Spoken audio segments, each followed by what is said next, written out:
Ready?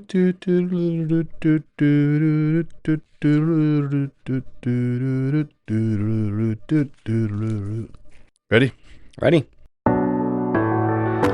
Welcome to the Afterword podcast from Union Church in Livingston County, Michigan. Each week we sit down to think out loud about how the gospel of Jesus Christ and the truths of his word connect to the questions, issues, and practices of everyday life. And today we're talking about Romans 13, 1 through 7, and how Christians think about authority. Hey everybody, welcome to the Afterword podcast. As always, my name is Ethan Ezikian. It's always my name every day. And I'm here with Kyle Rodriguez, and we're both pastors at Union Church. How you doing, Kyle? Doing good. I'm cold. You're mostly cold? How I am. Yeah. It like went down to single digits overnight, and yeah, I'm cold. Oh, I would have brought you a blanket if I knew you were such a wimp. No, That's it what is we really need. cold. We out need there. a blanket and like a little cot in our office. Wouldn't it be great if we just could do this whole podcast in front of a fireplace? Yeah. With like C.S. Lewis and J.R.R. Tolkien vibes going on. Yeah, big armchairs, pipes available but not smoking, just there to hold, you know? Just to chew on the end. Yeah. I think we would be at least 3 times cooler if that was how we were doing this It'd podcast. probably make us sound smarter. Yes, definitely. Well, hey, instead of a banter question, I have like a something I want to say that is unconnected to the topic of today's podcast, but it's about the Afterword podcast in general. So can I do that? Mm-hmm. Sweet. Listeners to the podcast, all 3 of you, might remember that a couple episodes ago, I asked you a question. I asked you, what is something that has captivated your attention and moved your heart lately? And you talked about sports, and I talked about music. And when I talked about music in that podcast episode, I talked about an album from a non-Christian artist, and one of the things I said was, everybody should listen to this artist. And you're smiling because you know where this is going, Kyle. Some people, listened to their pastor and went and listened to that album. And what I learned from that was that I should have been more careful with my words, which is not untypical of Ethan Ezikian. What I should have said was this artist was doing something really excellent and it really moved me. But people should listen to music according to their consciences. And I want to be humble enough to just be able to admit when I need to be corrected. And a sibling in Christ came to me and just really gently brought that to my attention, and I'm so grateful for it. And since I talked about it on the podcast, I wanted to circle back to it on the podcast. So that's what I have to say. Well, we'll get to talk about the consciences of believers both today and in future episodes as we talk about the handling one another's consciences with gentle sensitivities. So I appreciate your humility. Well, thanks, man. I have to apologize to you probably more than anybody else at the church. And you're always gracious with me, and I appreciate that. Today in our podcast, we're going to talk about Romans 13.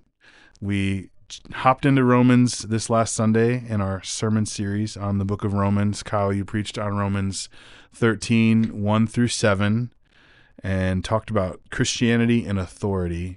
I already told you this off the mic, but I just thought it was an excellent sermon. So if you haven't listened to the sermon from Sunday, February 16, highly recommend you do that. Kyle, would you just read the passage and then give us a thumbnail sketch of your sermon? Yeah. Romans chapter 13, verse 1 through 7. Let every person be subject to the governing authorities, for there is no authority except from God, and those that exist have been instituted by God. Therefore, whoever resists the authorities resists what God has appointed, and those who resist will incur judgment. For rulers are not a terror to good conduct, but to bad. Would you have no fear of the one who is in authority? Then do what is good, and you will receive his approval. For he is God's servant for your good. But if you do wrong, be afraid, for he does not bear the sword in vain. for he is the servant of God, an avenger who carries out God's wrath on the wrongdoer. Therefore, one must be in subjection, not only to avoid God's wrath, but also for the sake of conscience. For because of this, you also pay taxes. For the authorities are ministers of God, attending to this very thing. Pay to all what is owed to them. Taxes to whom taxes are owed, revenue to whom revenue is owed, respect to whom respect is owed, honor to whom honor is owed. This is Romans 13, 1-7 is, I think, one of the hardest passages in Romans, particularly because of the kind of unequivocal, broad, sweeping way that Paul talks. Be subject to the governing authorities. And so I just really wanted to unpack what Paul was saying, wanted to make clear what he's trying to commend Christians toward, while also dealing with some of the natural, instinctive grievances maybe that will rise up in our hearts to Paul's words the here. Instinctual, but what if questions. Yeah, exactly. And I want to take those questions seriously, but also even maybe even more importantly, I want to take Paul seriously. And so in the sermon, I just wanted to make clear what Paul is commanding us to do as Christians is to have a posture of submission to authorities, and not just government authorities, who was kind of in Paul's direct focus here, but to all authority that is over us in life, whether it's as a student in a classroom, honoring the authority of a teacher, or the police officer on the side of the road, or our local governing authorities, or our federal governing authorities, or our parents if we're kids. All of those things, and you can see this throughout the Bible, but all of those are only bearing authority because authority comes from God. And so we are called in our worship of God and honoring his authority to own a posture of submission in response to that authority. Yeah. And you did a great job kind of threading the needle between just trying to get the point across, what Paul was trying to get across, but also to answer some of the natural objections that come up. If you think about this passage for more than 30 seconds and just think, okay, but what does that mean? If this is true, and I really was on the edge of my seat a little bit, because you brought up some of those big questions at the front end of the sermon, and then took your time before you answered some of those questions. So I was like, man, is Kyle going to get to it? So I was thankful that you did, and I think what we'll do today, to some degree, will be to, instead of bringing up new things, we're going to kind of like circle back to some things that you probably addressed a little bit in the sermon already, but things that we just need to sit with a little bit longer, and things that we could maybe even bring some nuance to. But there's a question I want to ask before that, and it has to do with a quote from the beginning of your sermon. So in the introduction to your sermon, you said, over the last 50 years, sociologists can trace a clear decline and a loss of trust in traditional authorities, including religious institutions, parental authority in the home, established experts in different professional fields, and, of course, in government. So you were illustrating the loss of confidence that our culture has in institutions. Yeah. And I'd love to just spend a little bit of time interrogating that assumption, not because I disagree with you, but because I'm curious about how you as a pastor see that working itself out in our community, and not because we want to just be, social commentators, but because we want to think strategically about how to bring the gospel to our community, where God has us right now amid the sort of cultural temperature that we live in. So justify that statement to me. How do you see this working itself out in culture? Well, like I said, probably the best way to do it would be to look at some of the survey statistics over the last 50 years, which I don't have off the top of my head, but tangentially, or to see the examples locally. I mean, just think about the ways that even parental authority is treated differently today than it was 30 years ago in schools, particularly around the subjects of sexuality and gender, for example, where a student's independent feelings of their internal kind of self-expression of who they are is more important to the educator than what a parent's beliefs and intentions for their child might be. That's one example. Another one would be the prevalence of what you might call doing your own research. Otherwise known as listening to somebody else's podcast that they made in their mother's basement. Yeah. Well, and it's not to say that we shouldn't be doing our own research, but it's just think about how prevalent that idea is, that whether we're talking about the news, and what is true in the world, or medicine and what is true about our bodies and the best ways to take care of them, what is true about any kind of scientific endeavor. There's just this really common push, not necessarily intentionally or by a particular body, but there's this push toward don't trust those who are known as professionals in their field. Don't just hear what they say and assume it's true, but instead go and fact check, go and do your own research, go and listen to other voices. Which can actually be really healthy. Like I made a sarcastic comment a minute ago, but it's good that we do our own research and we fact check. Like I was just talking about that with somebody this morning. So I shouldn't. No, it's not necessarily a bad thing, but it is part of this overarching trend toward a loss of trust in an authority. And so there was a helpful kind of series of books and articles written within the last few years on the death of expertise. Just this idea that there really isn't such thing as somebody who is an expert anymore that is unilaterally trusted, right?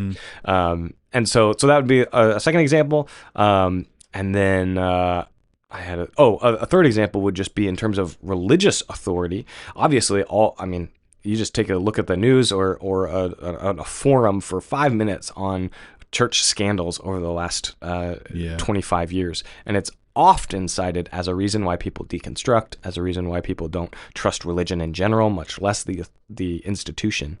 So I think there's lots of different ways we could talk about this, but anecdotally, I just think you can think of examples all day long of the ways that people trust authority less today. Yeah, those are really immediate examples in our culture. When I think about our attitude in general toward authority, I also think about the stories that make up kind of our cultural identity. Like our very founding as a country began as a rebellion against the authority of our government back when we were a British colony. And even things like, how are rebels usually treated in the sort of popular movies that we love, like, Star Wars or something like that. They're heroes. Yeah. Rebels against authority are heroes. Like in our cultural lexicon, being a rebel is not a bad thing. It's like a endearing descriptor for people sometimes. An interesting homework assignment for somebody would be like, what is a story, movie, book, like well-known story where the rebels are the bad guys? Yeah. I just can't think of one off the top of my head. I'm sure they do exist, but off the top of my head, they're always the protagonists. They're always the guys you're rooting for. Yeah, and in pointing that out, I'm not making any sort of point about the morality of the American Revolution or something like that. I'm glad we exist as a nation. But I'm glad Luke blew up the Death Star. I am so glad he did, yeah. But at the same time, we just have to kind of recognize the waters that we're swimming in that predispose us to favor, to favor particular things, and sometimes that predisposes us to be inclined towards particular sins, right? So the reason I'm asking this question is, like, how do we think about being Christians in this kind of culture? And as Christians, how do we think about spreading the gospel in this kind of culture? Do you have anything that comes to mind? The primary thing that comes to mind is, so there's two. One is particular for me as a pastor, and one I think would be kind of common. One is that as I think about my identity and my role as a pastor, there was a time in our Christian history where that would lend itself to a particular credibility even with non-Christians, right? It would be you're a pastor, you've studied in seminary, you pray a lot, like you must have some kind of insight into spirituality, into the spiritual realm, and that's just not the case anymore. Not that attitude doesn't exist for some people, but broadly, that's not the case. There's a lot more skepticism toward somebody who is a pastor now than there may have been before. And so as I'm interacting with people who are non-Christians, in a way that's actually kind of freeing for me because I don't have to be dependent upon my reputation and making myself seem like I'm an expert in X, Y, or Z. And instead I can just focus on the facts and the arguments and the truths of who Jesus is. Yeah. And so in a way it's actually and building relationships with people. Yeah. In a way it's actually a really freeing thing in that I'm not my witness is not dependent upon the label of who I am and maintaining that kind of reputation as an expert. But one of the downsides to that in terms of sharing the gospel with people is that another traditional authority is no longer trusted, and that's the Bible itself. And so in as a Christian, so much of what I know about who God is, I mean, everything really is dependent upon the Word. It's what God has revealed to us in His Word.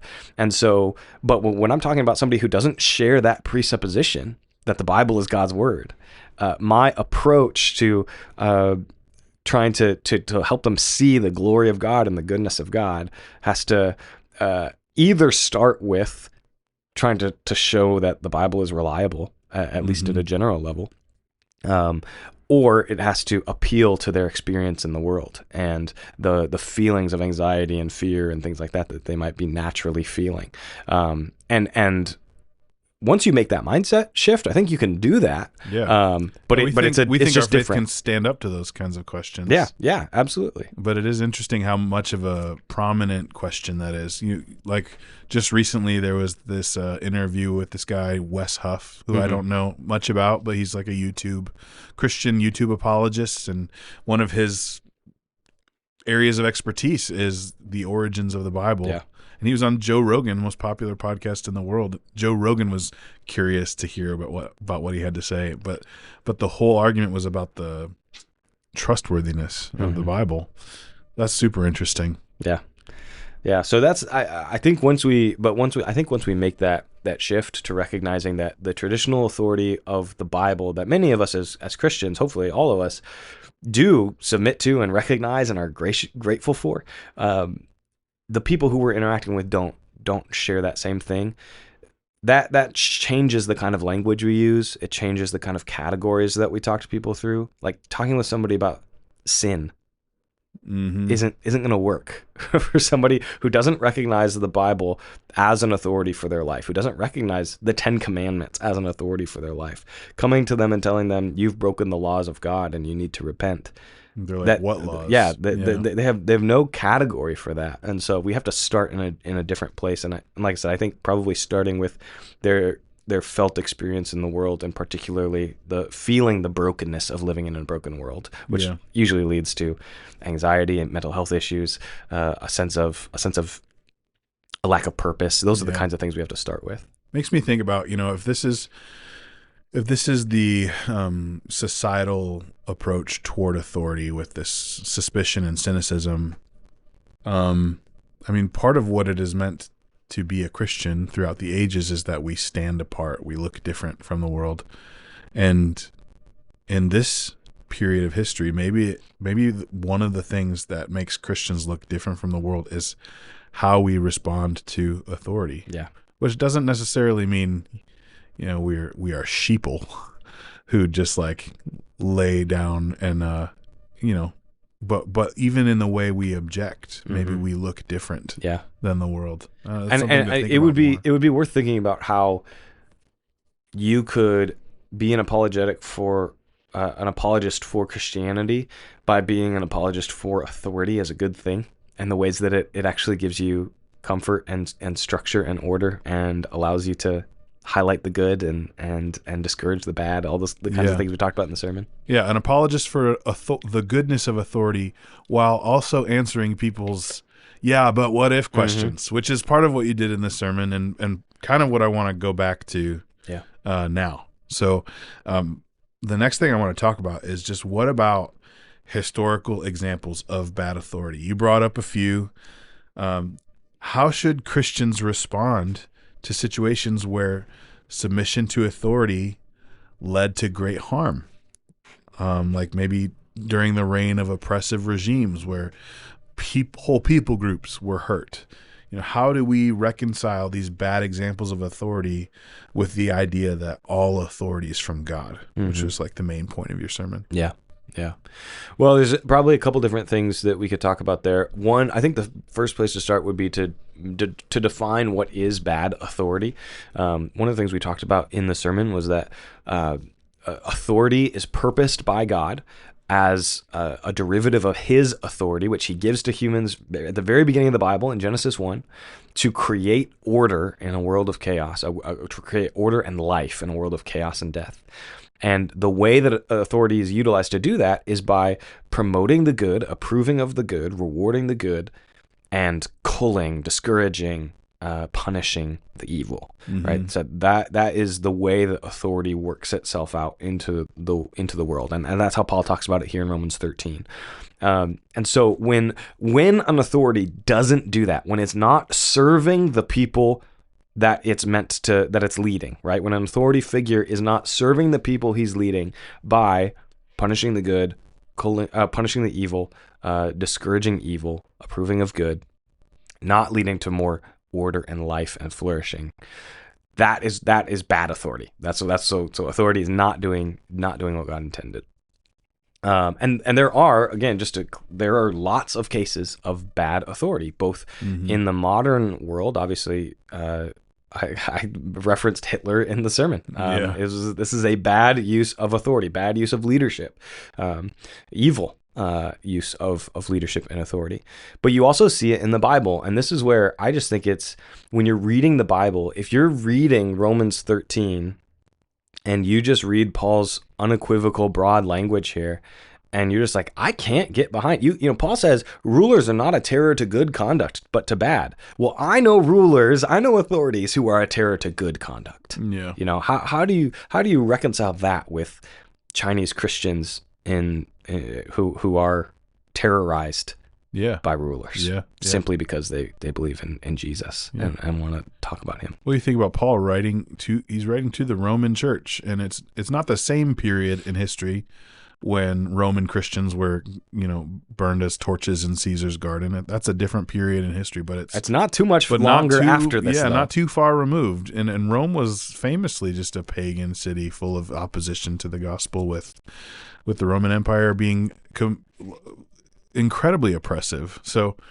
it's not like a far removed reality for Paul as he's writing about this. No, I think there's pretty good reason to say that the same people who were reading this letter from Paul probably would have been the same people terrorized by Nero several years later.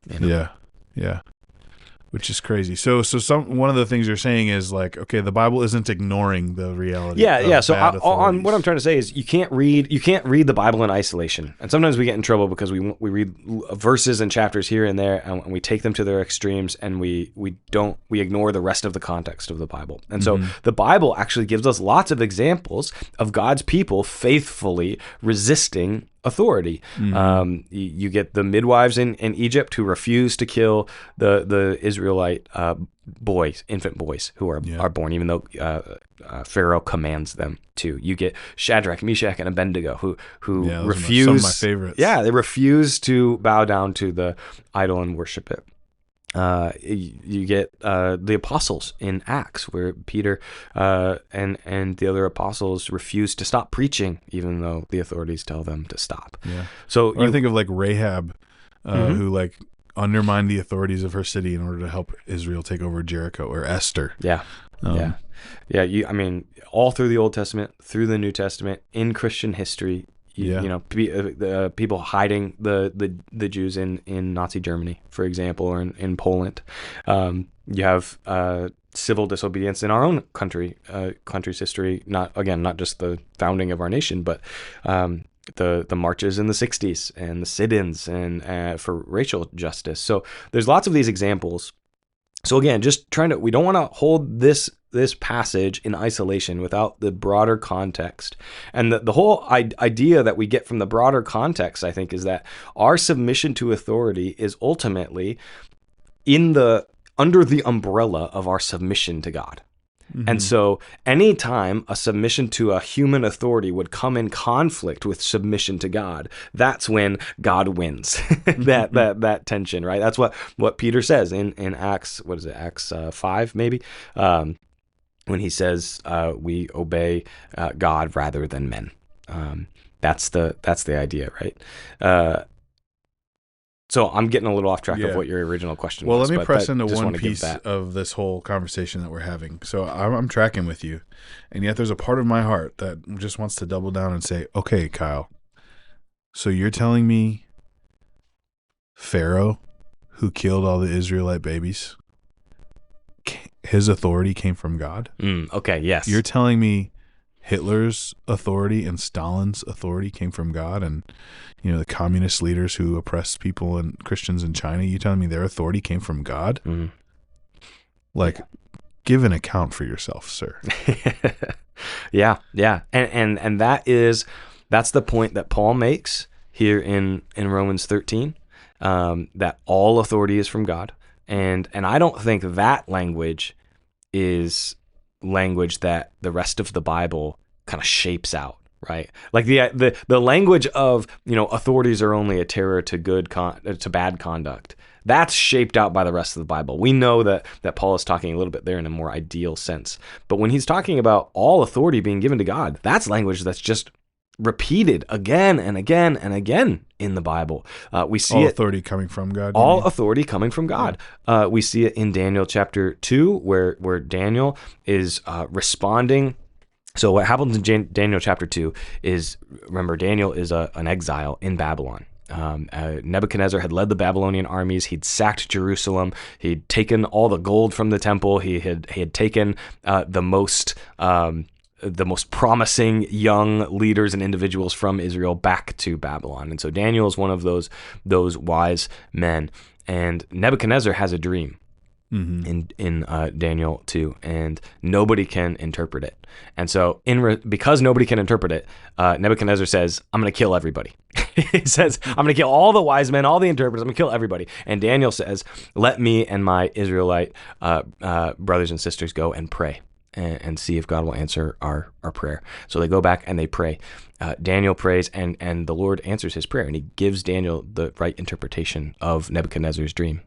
And as he gets that interpretation, Daniel then erupts in praise in Daniel 2.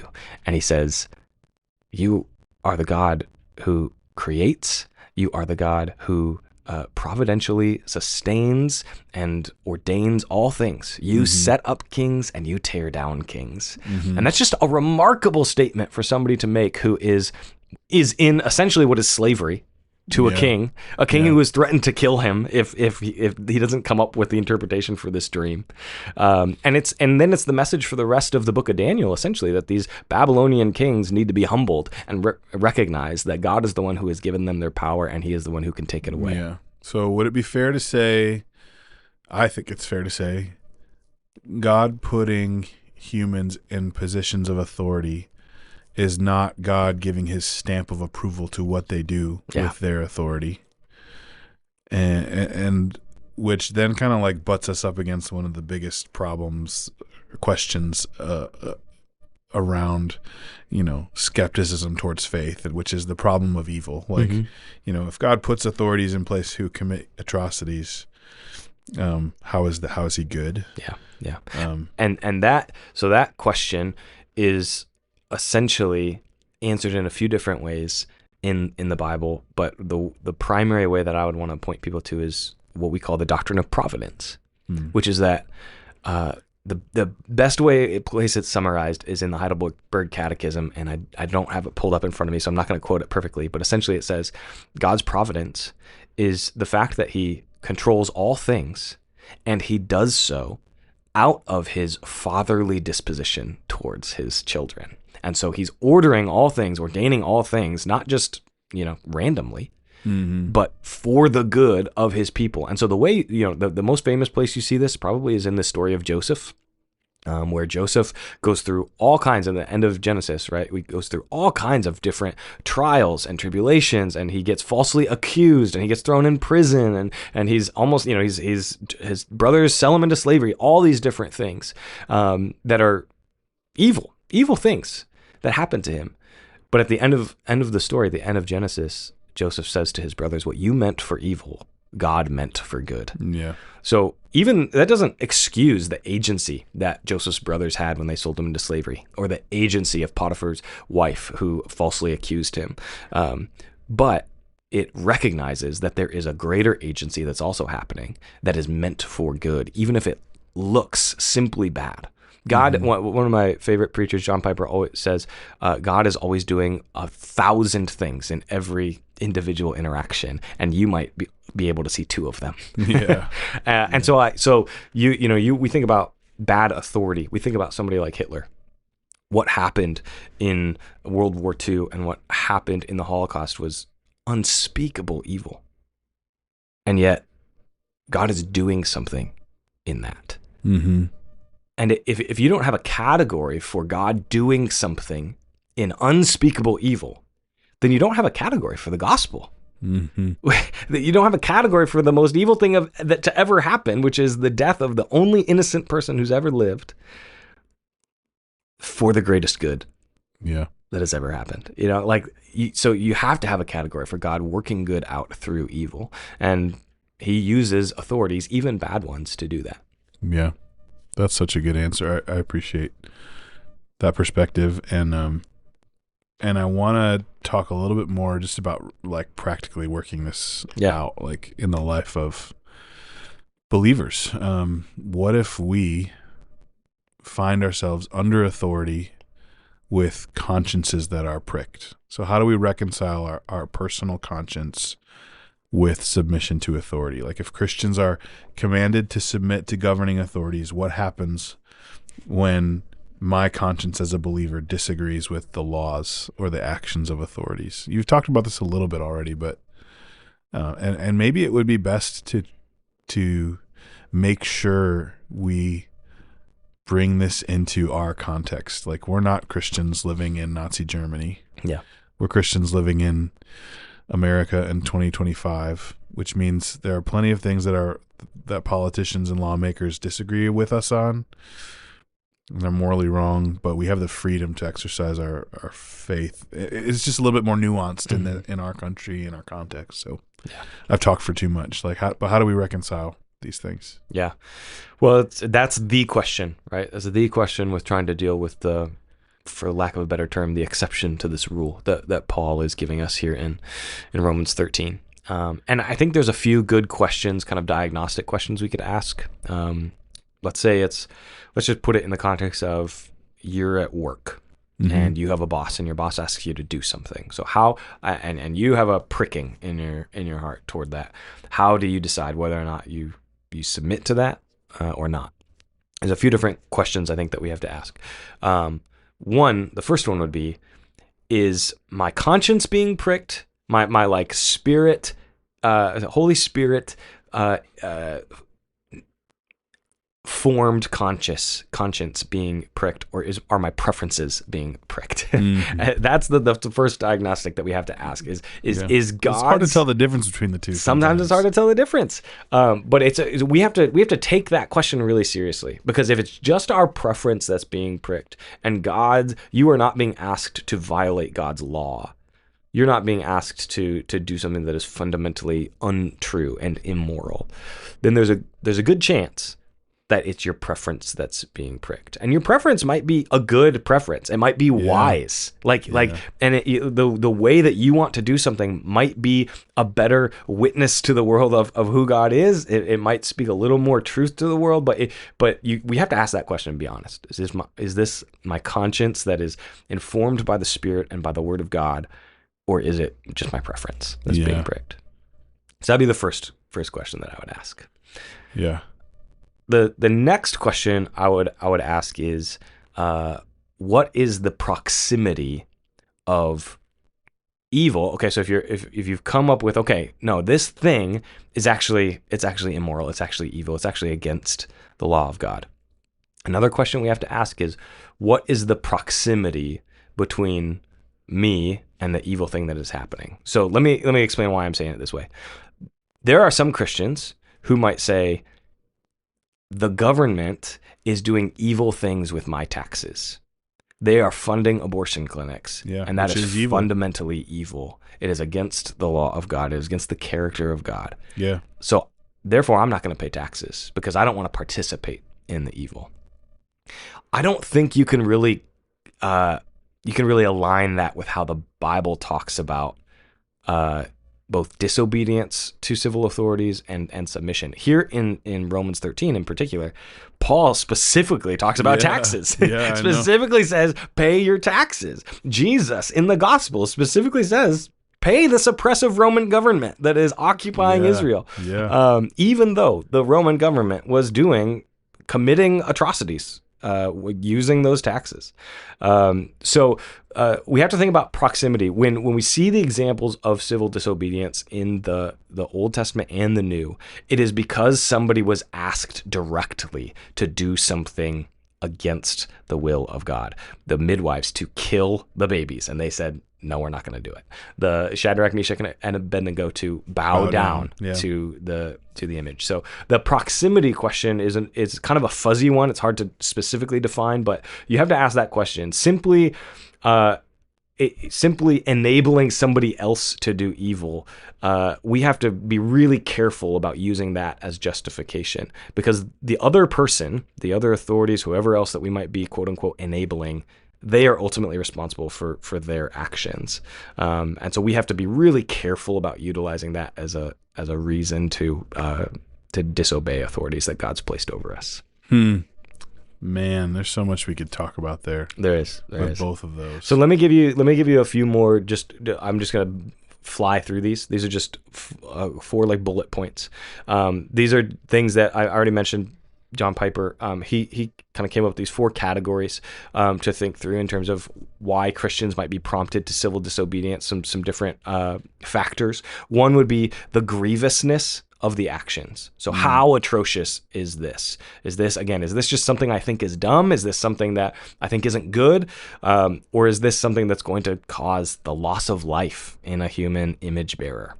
So one is the grievousness of the actions. The second one is the extent of the unjust law. So is it affecting one person or two, or is it affecting millions or whole people groups, whole ethnic groups?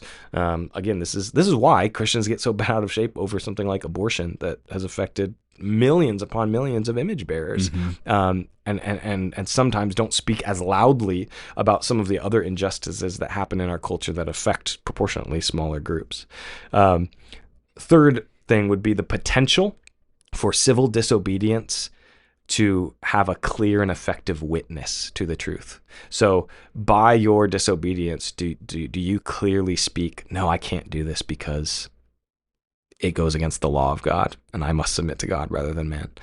Or are you just being stubborn and nobody knows why? It just seems like you're being difficult. Like that's an important question to ask. Yeah, maybe this is like really low hanging fruit and everybody's already thinking this, but I immediately think about like the people who protested against Jim Crow and marched with Dr. King in the 60s. Like there was a clear arrow pointing to the dignity and value and worth of every single human being that was being pointed to in the protest. Yeah. And a clear transgression of God's good creation and his moral law in the kind of fabric of the laws of our country at the time. Yeah. And then the last category that Dr. Piper brings up is spirit-led timing. And so essentially what he says is that there comes a time, and you can see this throughout history, where there is, what he says, a flashpoint of moral indignation, where Christians kind of get to the point collectively where it's like enough is enough, and the time is right to rise up against a particular evil. That's another thing that can kind of help govern when and why we resist authority. Yeah. So read those 4 headings again from John Piper. Yeah.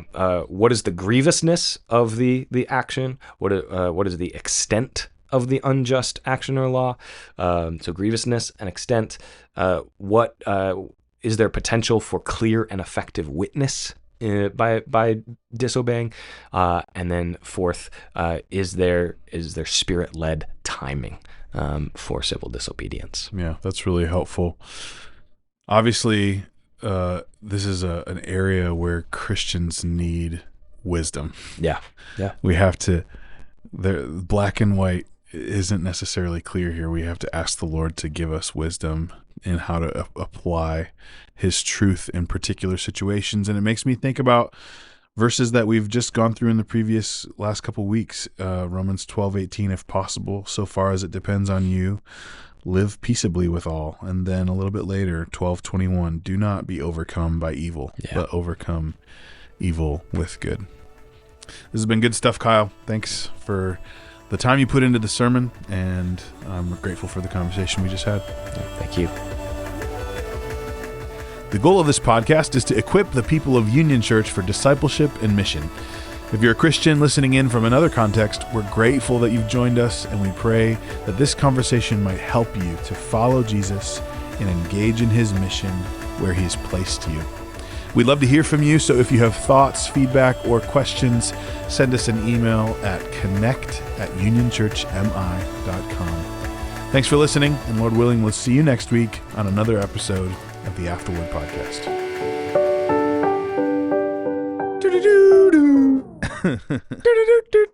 Ladies and gentlemen, start your engine.